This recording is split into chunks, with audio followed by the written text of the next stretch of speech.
All right, I'm gonna talk about the first time I ever tried weed. I used to think it was basically heroin. That was how they sold it during the just say no to drugs period. But I had a friend in art class in college that kind of wore me down. He kept saying, I show up to class high every day, and you can't even tell. So finally, he talked me into it. So after school, I was like, I'll just go try it. And I had a big test in the morning. I'll go home and study for the test, and it'll be fine. It can't be worse than drinking a beer.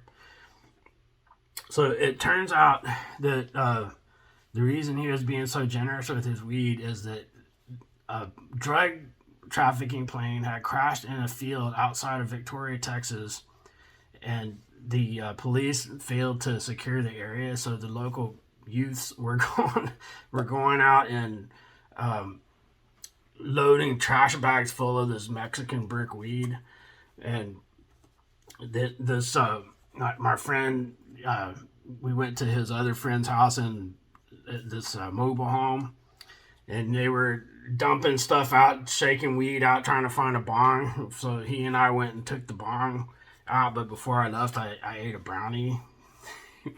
No one had warned me about brownies.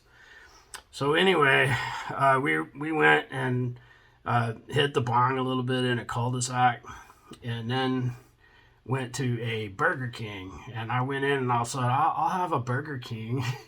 And he said that they don't call it that. And I was like, okay, well, whatever you call it, give me one of those. And then I thought everybody in the restaurant was looking at me. I was like, they know I'm hot and they're going to tell the police. So, but that part wasn't so bad. We went back to the place. Then the brownies started kicking in.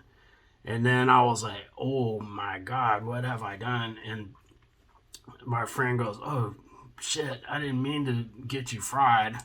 I remember that. So I went home in the old pickup truck. I had 45 miles commute each way to college. So I was high out of my mind and had to drive home. And I think I did all right, but I completely had no short-term memory, and I thought everything wasn't real, and I had a panic attack.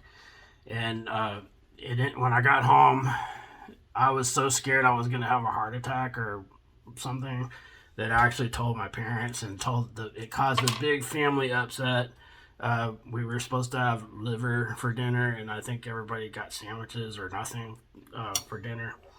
So for years, I carried that as a badge of shame that I had tried marijuana and disappointed my family.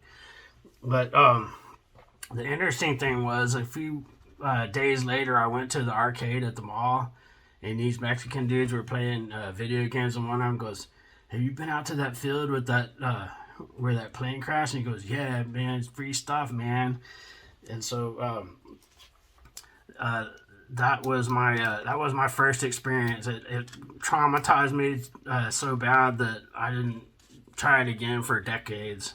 And but the whole time I was still, coming around to the war on drugs is ridiculous, which it's even more obvious now. But anyway, that's I thought that was a pretty crazy thing.